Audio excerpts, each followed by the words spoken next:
The second day of OTAs are in the books for your Seattle Seahawks. It was the first time the media got to see the Seahawks take the field. We will go over my takeaways from the first open practice at OTAs coming up in just a moment. But before we do, we need your help as we are marching on towards 52.5 thousand subscribers here on Seahawks Today. Less than 200 subs away from reaching that next milestone. For the latest happenings on your favorite team throughout all of OTAs, you got to subscribe to the channel as I bring you daily news and rumors. We also are going to be live not once, but twice a week beginning next Wednesday. We'll be doing Madden Sims for the entire Seahawks season as well. Join the family. Never miss a moment. YouTube.com/Seahawks TV. And let's get started with today's show. Tyler Jones here with you. Thanks for joining us. Let's go over our OTAs for day number 2 for Seattle. Number 1. The Seahawks not rushing to implement a complex defense, if you will. That was the theme for Mike Macdonald in his post-practice press conference on Wednesday when talking about the process of where things are headed towards of getting this defense installed. We know that it's going to be a bit complex with 3-4 and 4-3 schemes involved here, and Macdonald said the following as far as the progress made to this point. The guys were real slow to show checks today, anticipating things, so we'll make some decisions so doesn't pile on and we'll get too far behind. Not too worried about the pace and how fast we get everything in. Macdonald went on to say, we want a really good foundation going into camp. We have a schedule, but we will adjust as we go. Then Rayshawn Jenkins, one of the newest members of the Seattle Seahawks, coming over from the Jacksonville Jaguars, he said the following about the defense. I think it will be challenging for opposing offenses to figure out what we're in. You go back and watch the Baltimore film, you'll see how difficult it was for any quarterback in the league. And I'll say this, with a variety of looks that we're expecting Mike Macdonald to put into this defense, I'm not surprised that it's a slow process, that these guys are still learning, and quite frankly, that's okay. So I'm not worried that this is taking a while for these guys to catch on, especially just after 2 practices. Let's talk offense now. Geno Smith finding comfort in the new offensive scheme. Ryan Grubb coming over from the Washington Huskies, running a new air raid scheme. And here's a photo of Geno looking snazzy in practice. We're in the throwback threads as well. Those are always good to see. And here's what Geno had to say in regards to the brand new Seahawks offensive system. It's just a matter of repetition because it's all new to all of us. For the most part, everyone is learning a new system, and we're all pretty much starting at the same spot. And so for us, just talking about things we may not understand with the coaches or gaining some clarity when we need it. I think this offense is going to be a good fit for Geno Smith. If you go back in time in the hot tub time machine to when Geno Smith was the starting quarterback for the West Virginia Mountaineers and had that very high, potent offense, they were running a scheme that was very similar to what the Seahawks are doing now with their air raid system. So we've heard Geno, he was talking yesterday about being a drop-back passer, and this scheme is set up for a drop-back passer like Geno to succeed. So I think you're going to like the results when this all comes together for Geno Smith and this fit ultimately what Ryan Grubb wants to do offensively. Is Geno going to have a big year in 2024? What do you guys think? It's our pinned comment today. Weigh in. Y for yes, in for no. Is this a big year for Geno or not? Let us know in the comments section below. The newest member of the Seattle Seahawks is Byron Murphy, the Seahawks first-round selection out of the University of Texas. He's going to be wearing the number 91 this year, so add a 9 to that 1. His jerseys are on sale now, and they're flying fast, folks.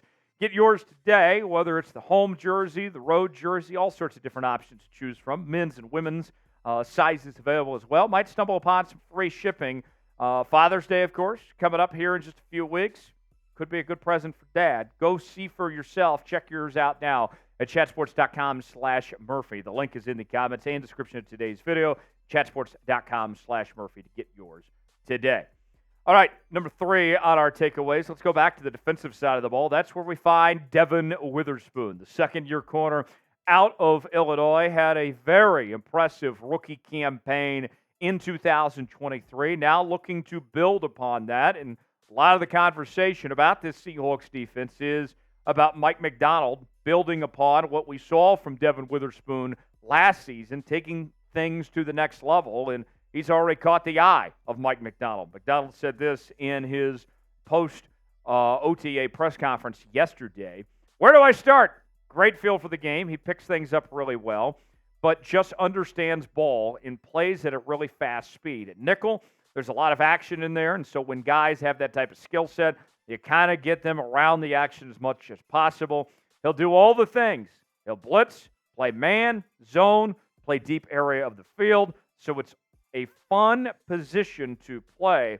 And Rayshawn Jenkins, his newest teammate, also had this to say about Devon Witherspoon, speaking glowingly about the Seahawks second-year player.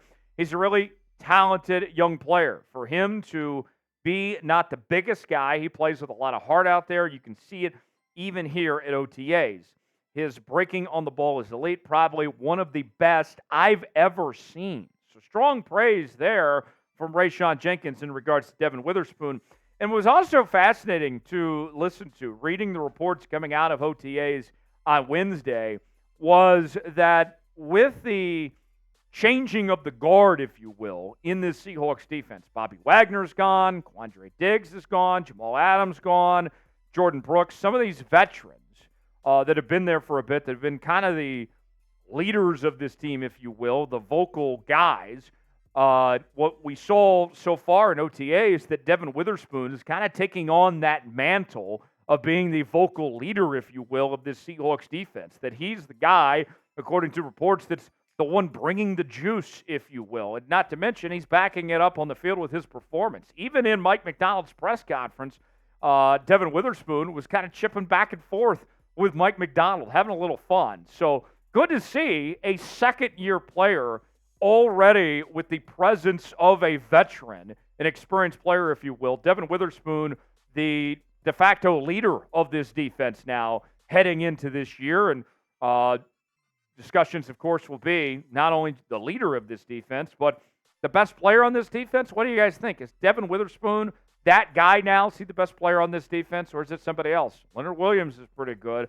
Obviously, Rick Woolen's still around, among others as well. Is Devon Witherspoon going to be the guy for this Seahawks defense? Weigh in the comment section. Let us know what you think. HY for hell yes, HN for hell no, if Witherspoon is the best player on this defense or not.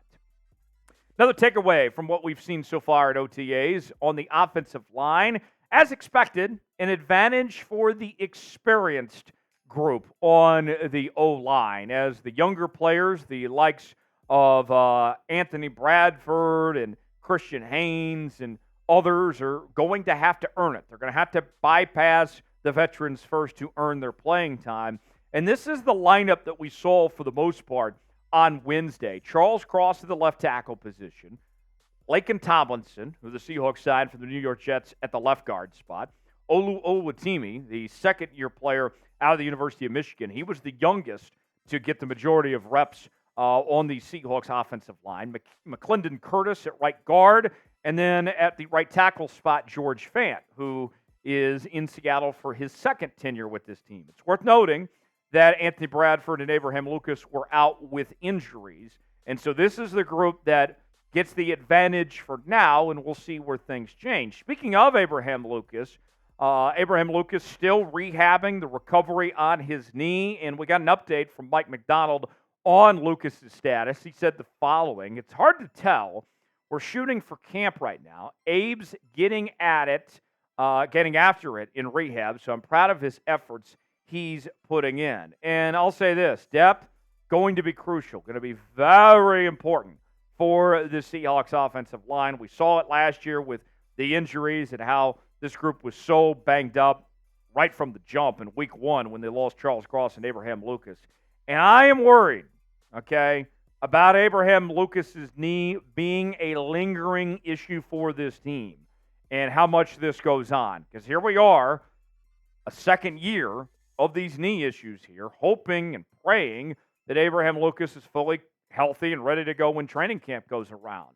But if he's not, will George Fant be good enough? Will they have enough depth pieces That remains to be seen. But my concern level at the moment is very high right now when it comes to Abraham Lucas in that knee. What about you guys? What is your concern level when it comes to Abe Lucas in that knee right now? Scale it for me in the comments section, 1 through 10, where your concern level is. I'm going about an 8 or 9, to be honest with you. I hate to say that, but that's how I honestly feel. What is your concern level? Let us know in the comments section below. Last on our takeaways from day 2 of OTAs, there was a notable number of veterans that were absent for a variety of reasons. Let's start with the list of players that did not participate. DK Metcalf, Leonard Williams, Draymond Jones, Jaron Reed. So some big pieces on your defensive line not there. And Draymond Jones making the transition. They're wanting him to play some edge right now and not getting the reps out there. Not great, if we're going to be honest with you. The injury report, besides what we mentioned earlier with Abraham Lucas and with Anthony Bradford, a couple others include A.J. Barner, Tyrel Dodson, and Jerome Baker. Dodson and Baker expect to be your starting linebackers, so they'll need to get involved here pretty quickly to be a part of the install of this defense, especially with Dodson as the green dot as the play caller. Baker rehabbing from a wrist injury right now. He had surgery on that in the offseason, so still might be a while before he makes his return. Dodson was still out there, observed drills, but did not participate for undisclosed reasons as far as that goes. So there you have it. That's the update from the second day of OTAs. We'll continue to keep you posted with everything going on with Seahawks OTAs over the coming days, so stay tuned for that. Subscribe now to Seahawks Today for continuing off-season coverage.